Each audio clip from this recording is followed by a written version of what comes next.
that portion of the bill, as I understand it, particularly with regard to unemployment, will serve you during the COVID crisis period by paying you in unemployment benefits the full amount of your salary for a certain period of time, but make sure you get all the details on that.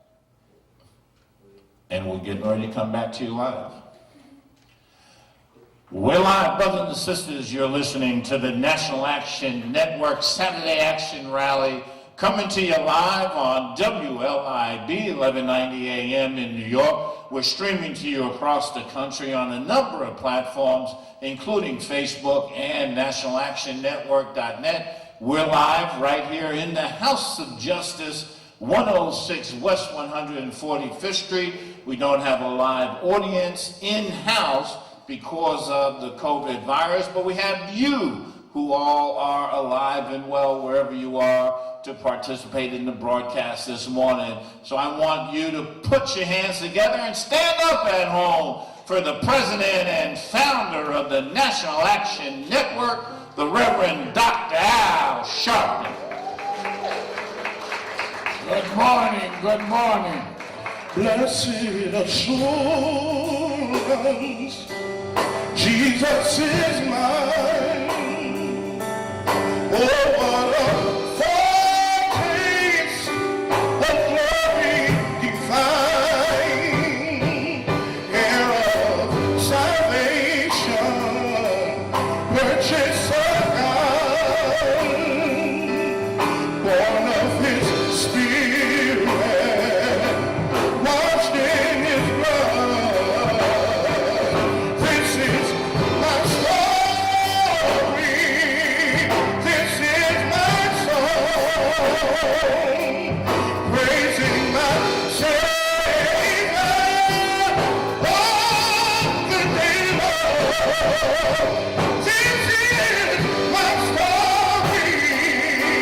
This is my song, praising my Savior all the day long.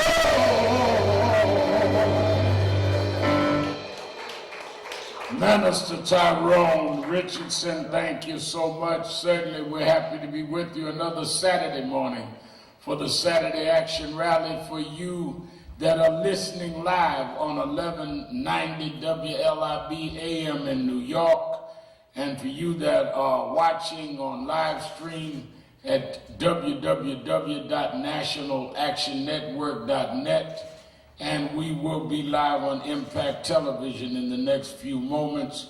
We're happy to be with you another Saturday where the action is, and we thank our presider, Attorney Michael Hardy, and we thank all of you, our inspirational speaker this morning, the inimitable pastor of the historic Mother AME Zion Church, Reverend Dr. Malcolm Bird.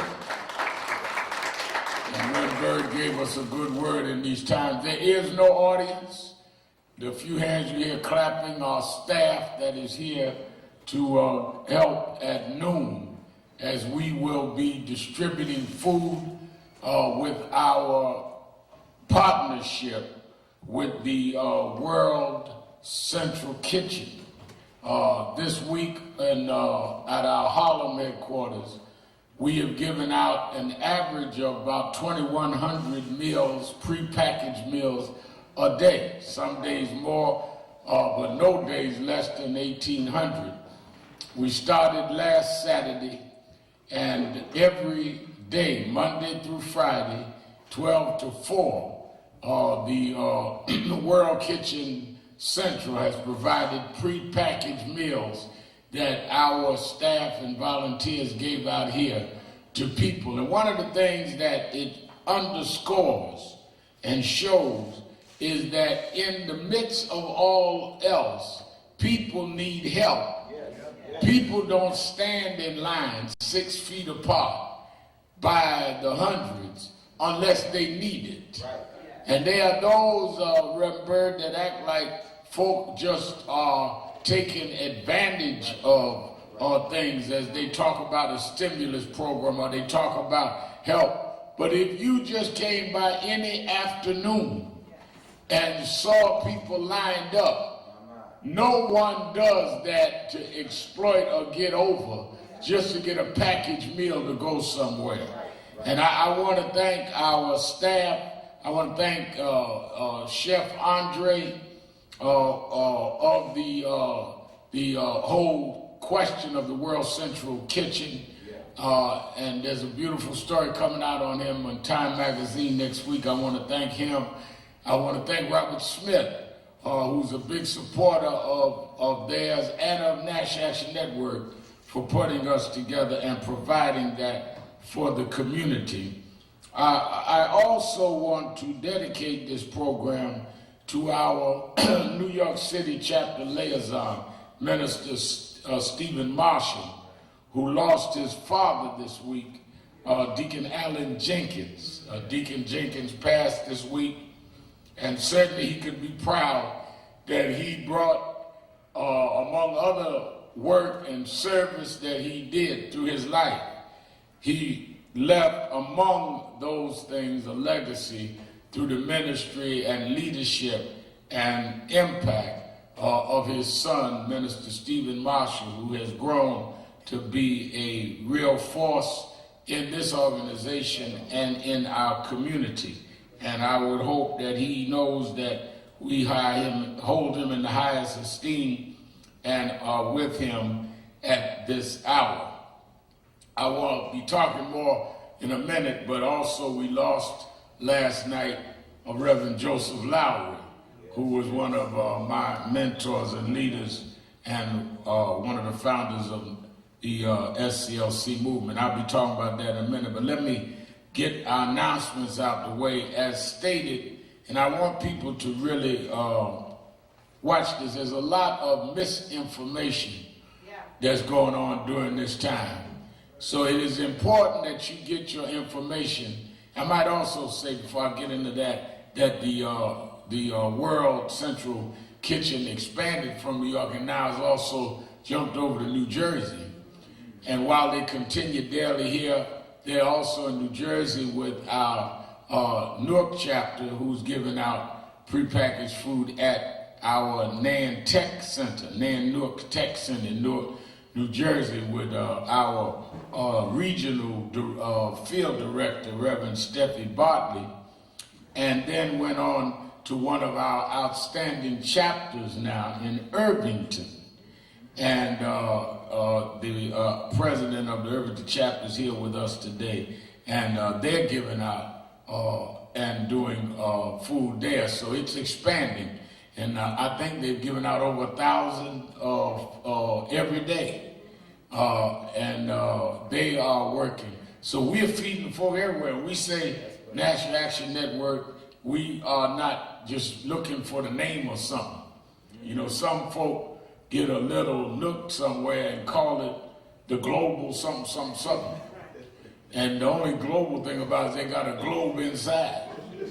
But we are a real National Action Network. In Detroit, Reverend Charles Williams is doing work in LA, and on and on. And many of our offices, our regional offices, we closed. We only kept the House of Justice and the corporate office open because they are essential. They're places of essential service to feed the hungry and coordinate, and central offices open. But even where our offices were closed, they're doing work, and I want to give them a shout out because they don't have to do it. Let me tell you something, people that come up and put on masks and risk themselves because they want to pass out these packages, I think we ought to give them our gratitude. So when I look at, as Minister Marshall and Katrina Jefferson helped to coordinate this, and Derek Ferguson, and our crisis director, William Allen, and others, working with the volunteers, they do that with all kind of conspiracy theories on the internet that have you scared to go outside or go anywhere. You don't know whether to lay down or get up. But they come every day and sacrifice and risk because they want to see people that are less fortunate than them be able to have at least a packaged meal. And they'll be doing it today. I'll be joining them 12 noon to 4 right here at 145th and Lenox. And if you need a prepackaged meal, come up and get one. Don't be proud if you need some.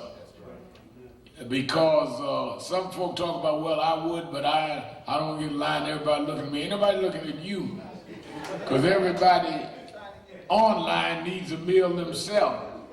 And all of us that's giving it out is glad somebody came to get it.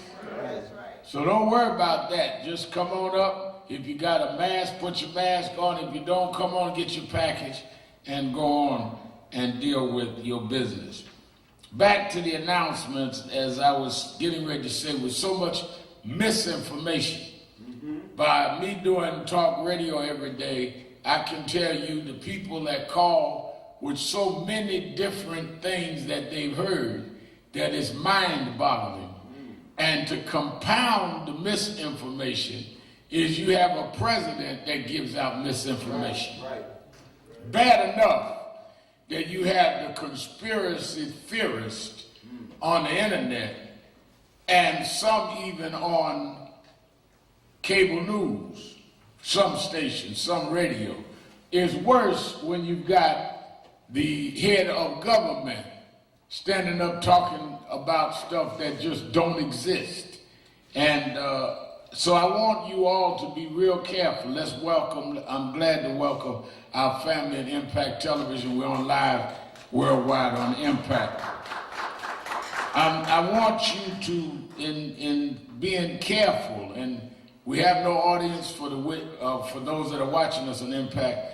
We're abiding by the wishes of the city and state, not having an audience, not having a gathering, no more than 10 people. The people that are here are staff people that help us we've been giving out food every day with the World Central Kitchen. And we've been doing it in Harlem, doing it in Newark, doing it in Irvington, New Jersey on a daily basis. And we'll be doing it today, giving out about 2,000 a day. I want to, in the spirit of making sure we get the right information, watch Politics Nation with Al Sharpton. I'm on every Saturday, every Sunday, live at 5 p.m. Today I'm going to have among my guests the chairperson of the Congressional Black Caucus, Congresswoman Karen Bass, because I want to go through with her what blacks gained and did not gain in this stimulus bill. Now, there was a lot that came out of the stimulus bill that was good, but there were some things that did not come out. And I want, rather than people going on a rumor or a humbug, I want Congresswoman Bass to break that down, and she'll be on with me live at 5 o'clock with other guests. We're going to deal with health experts and other guests. And then tomorrow as well. Then tomorrow evening, that's 5 p.m. MSNBC at 5 p.m. Eastern Time. Then tomorrow evening at 7 p.m. Eastern Time, we will begin National Action Network's webcast, town hall meetings, webcast, where on the webcast, we will for 90 minutes have the coronavirus, what you need to know webcast of NAN. And that is at 7 p.m. Eastern Time on at nationalactionnetwork.net. You can sign up now, you can register now, and you can become part of that. Among the experts we will have health experts that will answer your questions. I'm going to moderate it. Then we will have experts answer your questions about the coronavirus, about what to do. And Congressman Hakeem Jeffries will be on the webcast with us to talk about the stimulus bill and where we go from here. What I want to do, we could not have the NAN convention yet. We hope to have it in the fall. So we're going to have a series of town hall webcasts. And those of you that understand webcasts know how to get on. If not, go to www.nationalactionnetwork.net and you will be able to have these information webcasts that we will have 7 o'clock tomorrow night. I want everybody to log in because you need the right information. It's bad enough that we are in many ways forced to be shut down. It's worse to be shut down with the wrong information. To be distant from each other, but to have ignorance close to you is not a solution. Some of y'all done said, keep 6 feet away from me while you're harboring ignorance in your head. Get your head clear by having the right information. That's why it was really, to me, so offensive when the president got out there talking about he wanted the country to go back and be in business by Easter. When, first of all, you want the country to go back in business when it is safe and healthy. You can't put a calendar or a timetable on a virus. I mean, let's be real clear about that. And to try and give false hope is to play on the emotions of the people. Now, I understand that he's worried about his re-election, and he should be. And I understand that he wants to make big business make money. But big business should not make money at the risk of the health and life of the citizens of this country. And I saw one clip where the president said, you know, Easter is important to me. You know, every once in a while when he gets around political time, he starts going through these religious experiences that we never see other than when it's election time. All of a sudden, Easter means something to him. Well, I was on Morning Joe earlier this week. I said, if it does mean something to him, I'm not arrogant enough to question someone, William Allen's spirituality, though it may be suspect, but I'm not going to question. But if it is special to you, read the whole Easter story. Easter did not start, Mr. President, on Sunday morning. Easter started on Good Friday. Before you can get to the resurrection, you must first have a crucifixion. Easter was rising after you dead. Jesus rising wouldn't have mattered if he hadn't gone to Calvary because there was nothing to rise from. Therefore, before we can have an Easter with this pandemic, we have to go through the pains of the pandemic. We're being told we haven't even reached the peak of the pandemic, which means we haven't even got to the top of Calvary yet. We're somewhere down at the foot of Calvary. We got to go to the top of Calvary, suffer through the crucifixion, knowing there will be a resurrection. And whether that's going to be in April or May, whatever it is, we know that if we are right, we will rise again. But the problem that he has, and the problem that many of you have in your life, is you want to get up before you get down. You like to rise, but you don't like to fall. And sometimes you got to go down to get back up. You know, I fly a lot, at least until this pandemic. I ain't went nowhere in the last 10 days. And one of the things that I learned in flying is that I don't care how equipped the plane is, how new, how well designed it is. There is no plane that can stay in the air forever. That is why for every plane they build airstrips that can land the plane. You can't land a big plane on a small airstrip. And a lot of us don't understand that we become big in our head and don't have a landing strip, which means we end up crashing because we have got ourselves too big for where we can come down. I hear you. Let me say that I also want to dedicate this broadcast to the Reverend Dr. Joseph Eccles Lowry. Reverend Dr. Joseph Lowry, who passed last night at the age of 98 years old. And the history of Joe Lowry, who I was blessed to know and was mentored by for many years. I've known him since I was a teenager. Joe Lowry was one of the founding members of the Southern Christian Leadership Conference. He was with Dr. King from the beginning, and he ended up becoming the chairman of the board.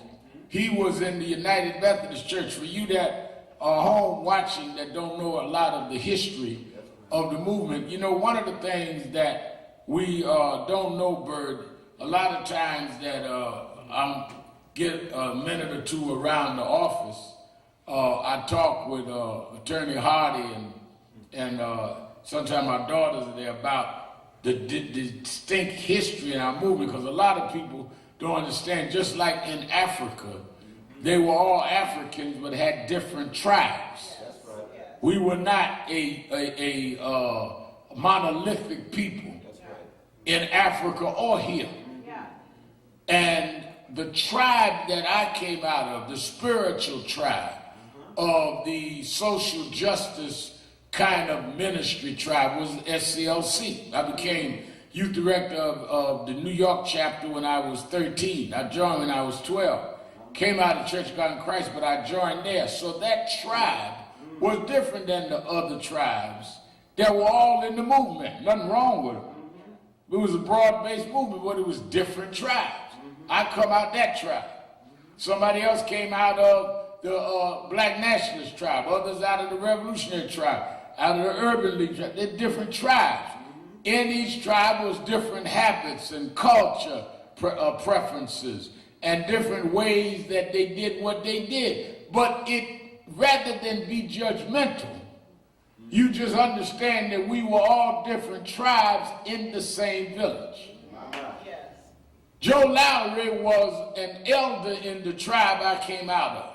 Now, when Dr. King formed the Southern Christian Leadership Conference, what a lot of y'all don't understand is that when Rosa Parks sat down in the front of the bus and started what became the Montgomery bus boycott when they arrested her, 55, they had the boycott. It lasted a year. After a year, they were able to succeed in changing the bus laws, the accommodation laws locally.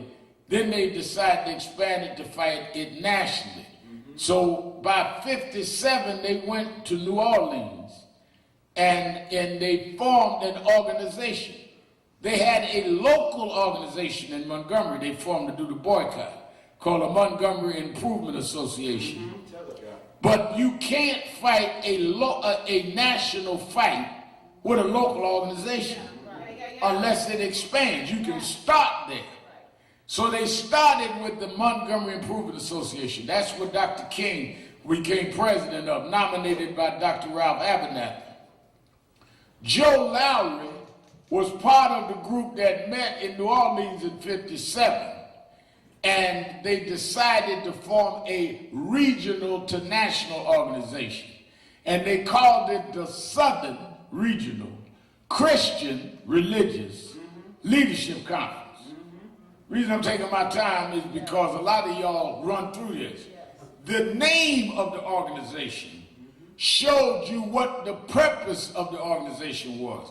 It was concentrated in the South, and it was Christian-based. Even though it was going to fight for public accommodations for everybody. Joseph Lowry was one of the ones that uniquely was not a minister in the Baptist church. He was a United Methodist. But they wanted Lowry and others in to show it wasn't a Baptist movement. It was a church-based movement. That's why I tell y'all now, in these times, National Action Network is an extension and comes out of the tribe of SCLC because we are a church-based civil rights group. That's why when some folk come to our rallies, when we could have the gatherings every Saturday, or to our big rallies and marches, and say, well, I'm not with that, they're right. Because we're church-based. We welcome everybody. But we don't apologize for being church-based. Now, I don't condemn folk that are not, but just like I don't put you down, don't put me down. If you are of another faith, if you are an atheist, you're welcome here. But you also have to understand where you at. I ain't gonna force my stuff on you, but you're not going to force it out of me. And that's why they named it Southern Christian Leadership Conference. And that's why we said in the statement of purpose, mission statement, when we organized and incorporated National Action Network 29 years ago this month. National Action Network was incorporated 29 years ago this month by that attorney, Michael Hardy.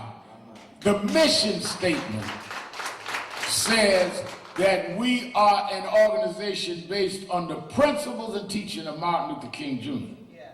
So all y'all that know how to use the internet, y'all sitting home, can't go outside, you can Google that up. I ain't confused, you confused if you didn't know where we were. And we are a church-based organization. Our first executive director was Martin Luther King's, our first chairman of the board was Martin Luther King's executive director, was what I was getting ready to say. Y.T. Walker. Second has been W. Franklin Richardson, chaired by ministers, president ministers. So everybody don't have the same thing. Now there are times the village come together and every tribe come together. But that social justice church-based tribe is what NAN came out of. And that's what SCLC was and Dr. Lowry was. Now, that means that you've got to abide by the laws of that tribe. That tribe believes in direct action. That tribe believes in speaking truth to power. That tribe believes that you don't take anything at the expense of your principles and your beliefs. That tribe does not believe in reckless violence. That tribe does not believe in getting places high and forgetting about you there to lift people up, not to exalt yourself. That's that tribe.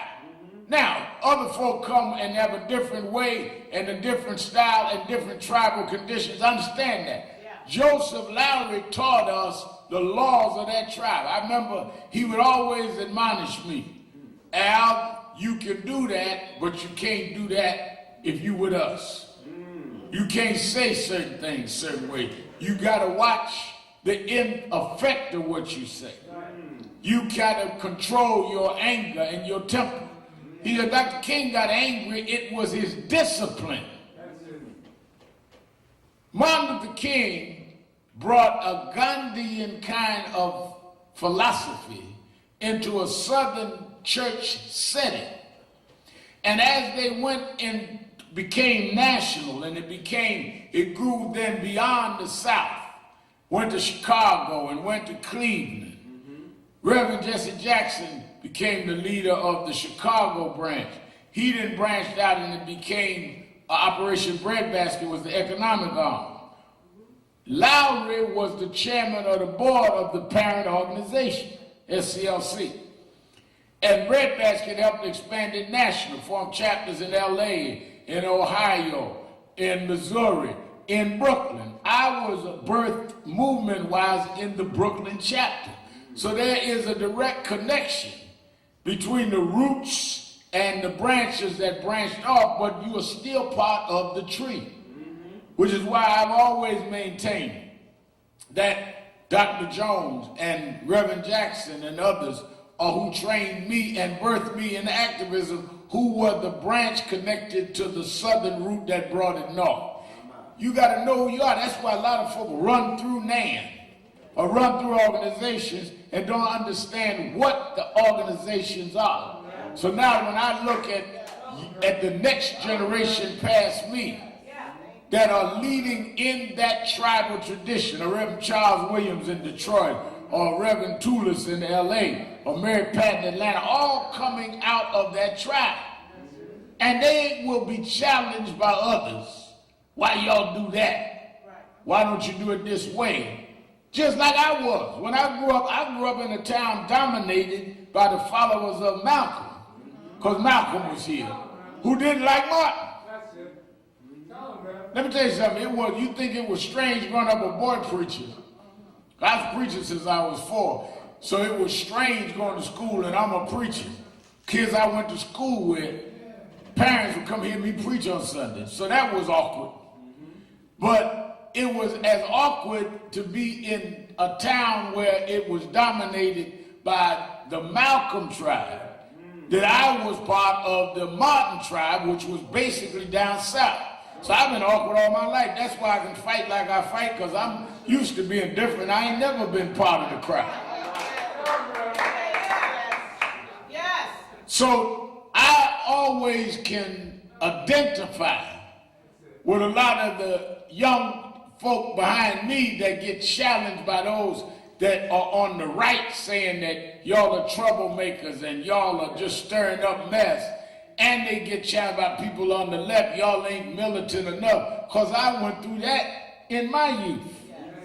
But if you can't stand up to that, then you're not part of this tribe. Because everything that you are part of is going to be challenged by other things. Same thing in the church.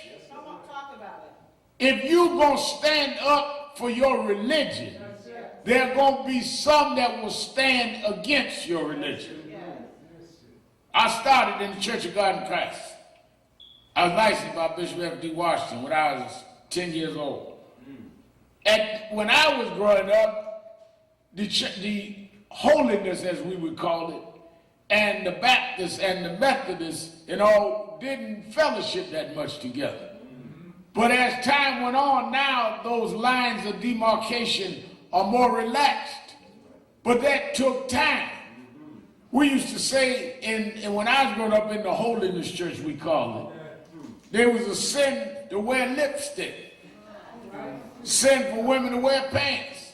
I remember I went to Detroit when I was 10 years old. First time I ever flown, Bishop Washington and Bishop Charles Brewer brought me to the Youth Congress in Detroit to preach at the Youth Congress. 10-year-old boy preacher, I'm preaching Youth Congress.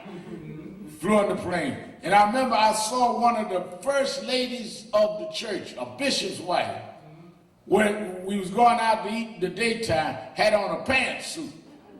And I called my mother long distance back in Brooklyn and said, you know, Madam so-and-so got on pants, she going to hell, because we believe that.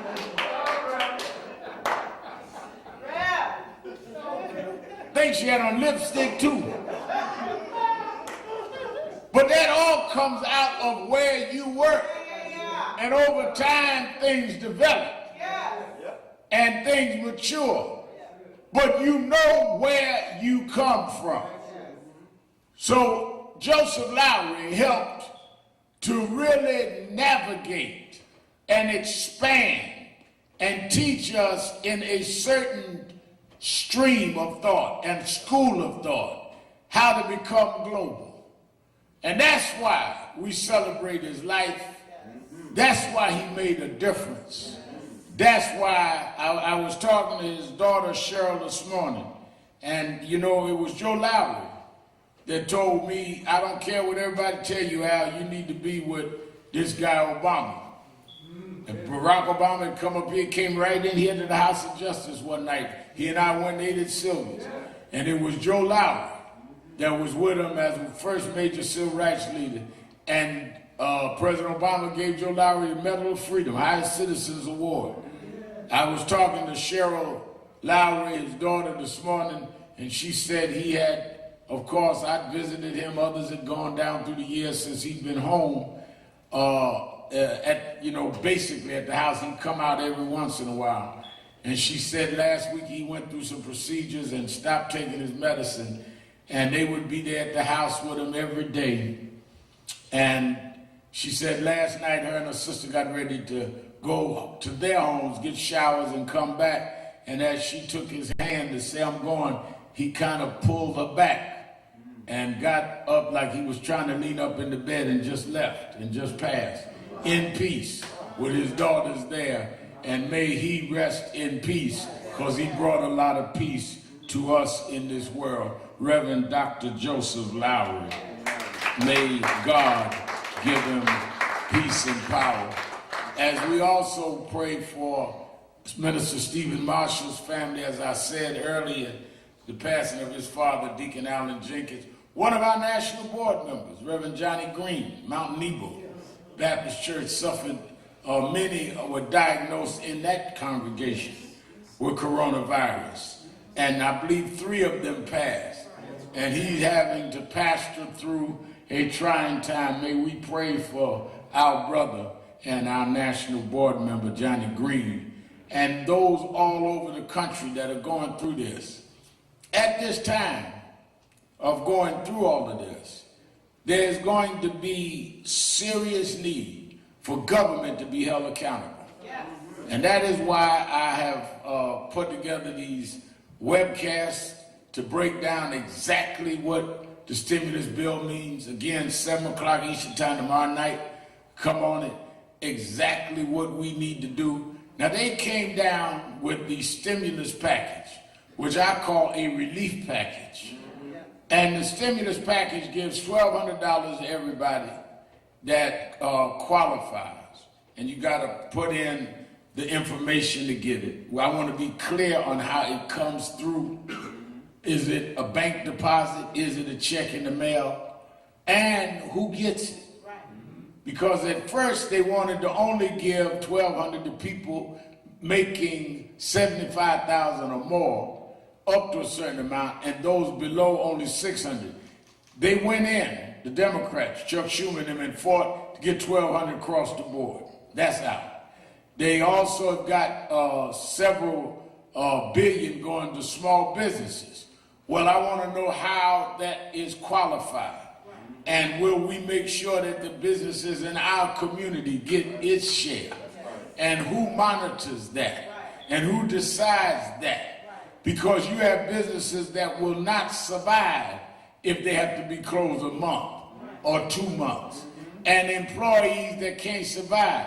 And even $1,200, if you can't pay your rent for 2 months, $1,200, if you live in New York, it may cost that 1 month's rent. So we need to know where that is going forward, because yes, it is a $2 trillion package that has never happened before in the history of the country, but it has happened because we are facing a pandemic that you've never faced before in the country. And had we got in ahead of it, maybe it wouldn't have got as bad. If our political leaders were not running around calling it a hoax. Not just our political leaders, the president calling it a hoax. Maybe it would not have gotten as widespread as it's gotten. So it's there now. Why have a treasury if you're not going to use the treasury for the people? Because it is the people's tax dollars and consumer dollars that made this the richest country in the world. And don't let me remind you that you became the richest country in the world over 100 years ago because you had labor with no wages called slavery. Hello. I'm acting like I got an audience in here, ain't nothing but the staff. But so we need to know and monitor and get the right benefits of this relief package and to make sure we're relieved. The other thing is it exposes when I will never forget, we were fighting for the Affordable Care Act. And I was among those in the civil rights leadership They would go to Washington and fight and debate and have serious exchanges with members of Congress and the Senate trying to push through the Affordable Care Act that they came to know as Obamacare. And to really build a health infrastructure. I could not believe some of the things that I would hear them say, because you would think that it would be a no-brainer in the richest country in the world that it would guarantee health care and health insurance to its citizens when countries far less productive and far less wealth guarantees the health for its citizens. One of the things that this pandemic has shown is how little serious or how less seriously we take health care in this country. Can you imagine that they have to admit that they don't have enough ventilators, enough face masks for nurses and doctors? They had one hospital in New York where they took the garbage bags and wrapped it around the nurses because they didn't have enough medical gowns for them. Because that's how little priority you put on health care. And you attack Barack Obama for trying to give health care a priority in this country, and now it exposes how little care you gave the health care of the citizens of the country. People sharing ventilators. Nurses and doctors told to put scarves around their face because they don't have face masks. How crazy and sick is that? In the richest nation in the world. Just tie a scarf around your face. And you got people making billions of dollars. And you don't have the humanity to make sure that you're equipped to protect the health of people. Then they say that the most vulnerable are the elderly with pre-existing conditions. So that means that you don't care about your own parents and your grandparents. Now they come to find out that it's not just the elderly. A lot of young folk done got coronavirus. They had a coronavirus party somewhere and a couple of them got sick. Because the virus don't check your age or your race or your economic standing. Same virus that climb up the stairs in the housing projects climbing in mansions. Everybody is facing the fear and the displacement of this virus. But if the most vulnerable are the elderly, I want y'all to watch this now, because I want y'all to think about how immoral we have become comfortable with. If the elderly and those with pre-existing conditions are the most vulnerable, then those are the ones that we ought to have most concern, because they are your and my mom and daddy and grandmom and daddy. You say that like they're expendable when they're the ones that brought you in the world. I heard one politician saying, well, some have to die, but we've got to save the economy. So you would sacrifice your mama to keep stores open. You would sacrifice your daddy who brought you in this world and educated you and clothed you and brought you where you are just to keep the economy going. What kind of sickness and insanity is that? And anybody that thinks like that ought not be in a position of political power. I said it when we were fighting the Affordable Care, that it's something crazy about people that would not want to give insurance to their mama because they don't like Obama. And now it's come that way now, Reverend Bird, with steroids. Because as I sit and as I do my radio and TV show and move around with National Action Network and listen to the blatant insensitivity. And they act like they're playing a sports game. President come out yesterday saying he wanted the wanted General Motors to make a certain amount of face masks. Then he come in with the Defense Production Act where he could force them to do it. Well, you should do a Defense Production Act on all the industry to make everything happen. You talking about we at war? Well, if you at war, you should make the war materials mandatory. We sitting up watching the death toll like we watching a sports game. Well, 200 died today. This ain't baseball. This ain't a scorecard. You talking about human life. Well, we look like we beat Italy. Like this is the Olympics. We ought to be ashamed, given the economic underpinnings of this country, that we be having more deaths than other places, when we should have been more equipped and be in a position to help them. But when you serve materialism, when you serve golden calves, when you serve and idealize your own self-aggrandizement, sometimes God will let things happen to sober you up to understand that all that you own can't protect who you are.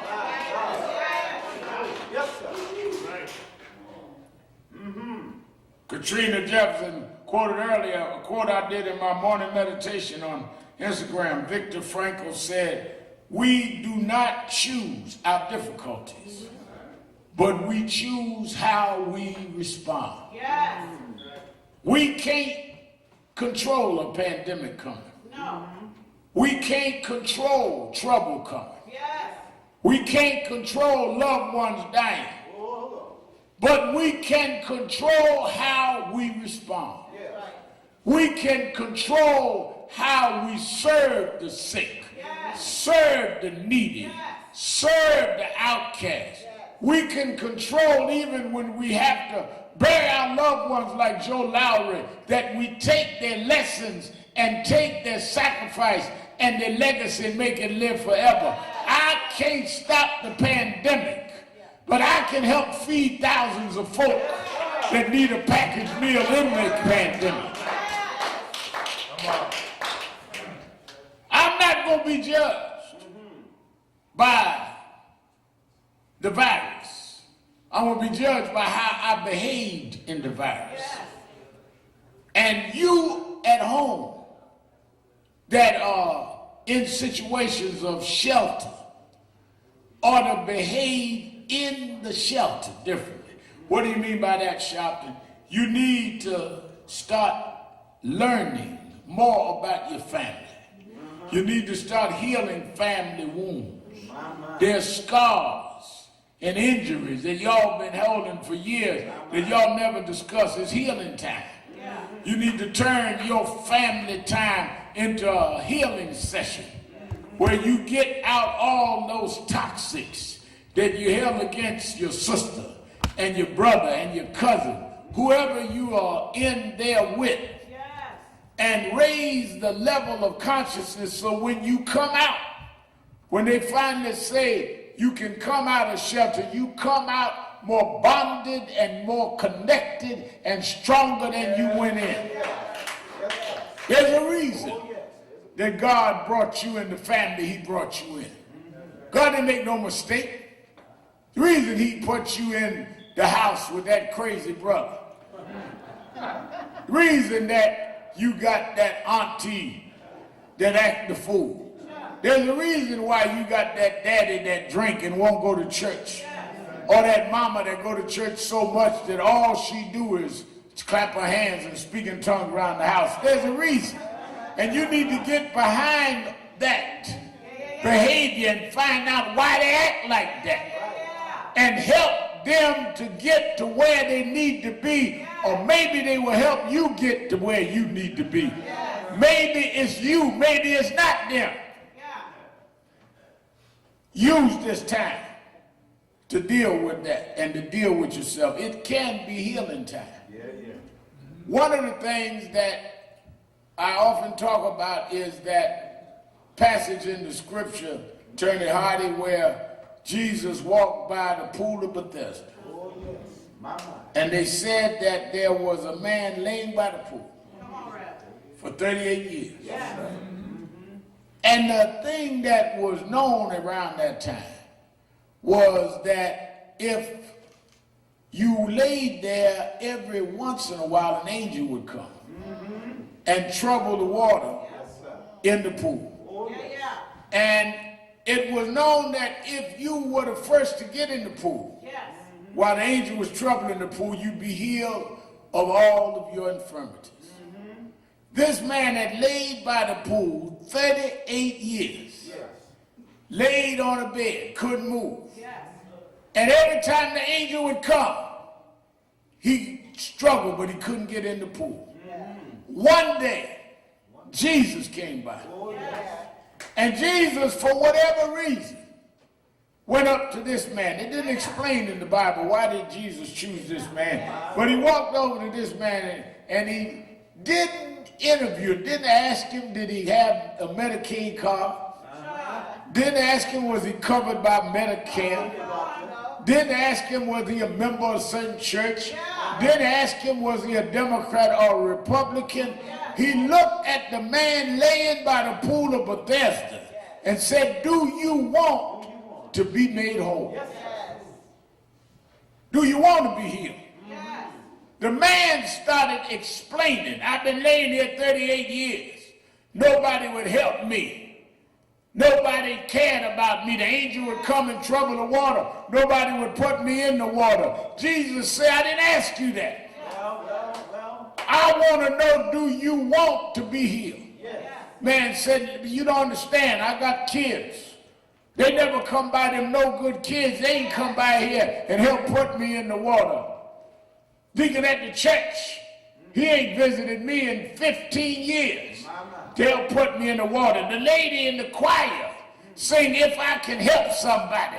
She didn't come by here and help me. Jesus said, I didn't ask you about that. I don't care about the deacon. I don't care about your children. I don't care about the lady in the choir. Do you want to be healed? Finally, after he kept going through all that, he said, yes. Then Jesus said, pick up your bed and walk. And I come to tell you that all of the reasons your family ain't no good don't matter.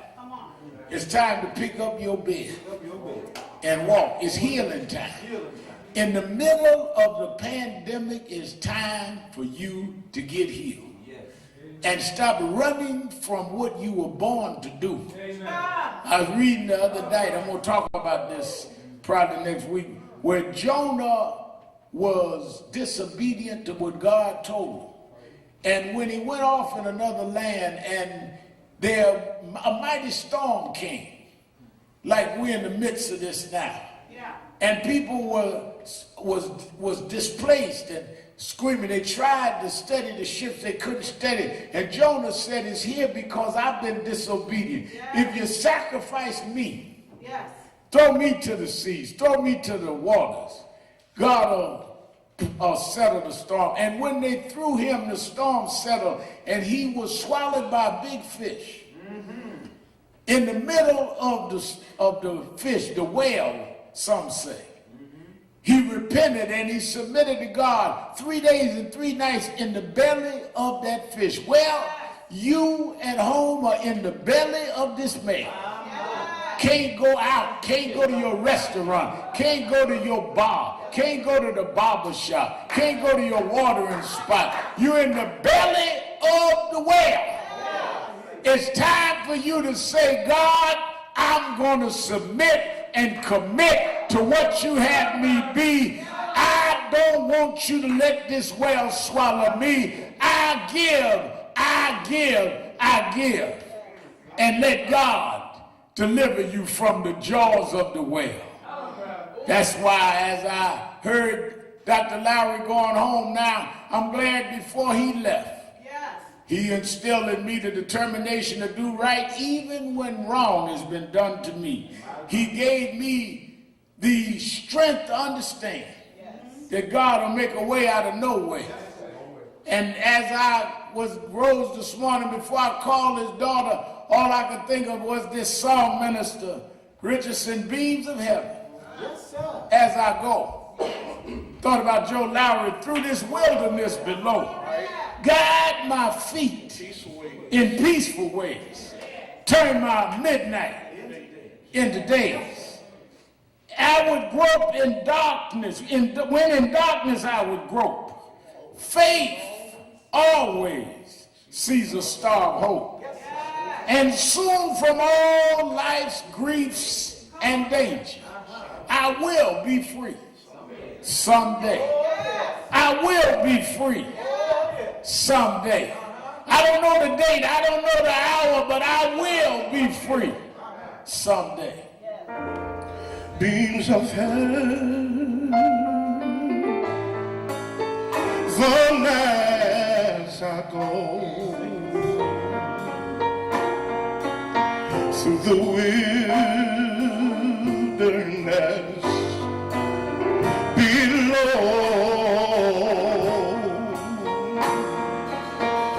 guide my feet in peaceful ways. Yeah. Turn my midnight into day. When in the darkness I would grow, faith always sees a star of hope,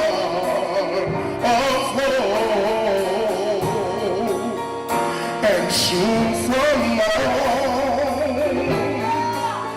life's griefs and danger, I shall be free someday. I do not know just how long it will be. Oh, the future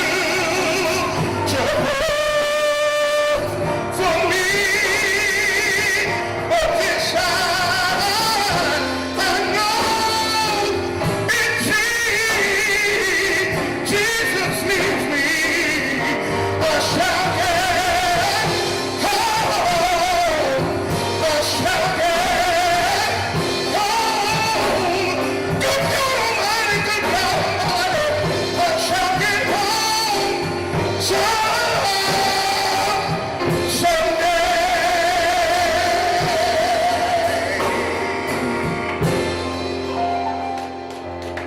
As we go off the air, I want you to again be assured that there will be a victory at the end of it all. And don't lose your hope and don't lose the faith. And let's stand together and let's heal our differences. Help us as we continue to fight the good fight. Go to www.nationalactionnetwork.net. If you've not joined the National Action Network, call right now. And you can join on the phone, 1-877-626-4651, 1-877-626-4651, or join online at www.nationalactionnetwork.net. Don't forget, be part of our webcast town hall tomorrow night, Sunday night at 7 o'clock. Go to nationalactionnetwork.net and sign up right now as we take 90 minutes with our health experts and Congressman Hakeem Jeffries and fill your questions so you will know the real deal, not some conspiracy theories. And of course, tonight at 5 o'clock and tomorrow at 5 o'clock Eastern Time, watch Politics Nation with Al Sharpton on MSNBC. These are trying times. You're not responsible for the storm, but you're responsible for how you behave through this virus storm. You're responsible for how you become the adult in the room at home. You're the one that shows the maturity and the growth. You're not the one that can win the argument. You're the one that can solve the argument. You're not the one that can outshine the others. You're the one that can give everybody the light in them and illuminate it. Be the healer, the convener of your family and friends during these times, and you will be free someday. May God bless and strengthen everyone listening to the broadcast this morning. And may we understand that we can come out of this better and we can come out of this stronger if we use this time properly rather than just react to the time. Act during these times. I don't know about tomorrow. Many things I don't understand. But I learned while I was a little boy at Washington Temple, I know who holds tomorrow. And I know he holds my hand. And if I do what is right, even though I don't know why he allowed this to happen, he'll bring us through this. And we'll be stronger and wiser. And we will know what to do. You that know people that need a meal, a prepackaged healthy meal, 12 to 4, bring them or send them right here to Lenox Avenue and 145th Street. We'll be giving out food today and every day, Monday through Friday, Monday through Saturday, right here at the House of Justice, 145th and Lenox Avenue. May God bless you and strengthen you as you face another week. I will be free someday. I do not know just how long it will be, or what will future hold for me. But this time I know in Jesus leads me, I shall get home. I shall get home. I shall get home someday.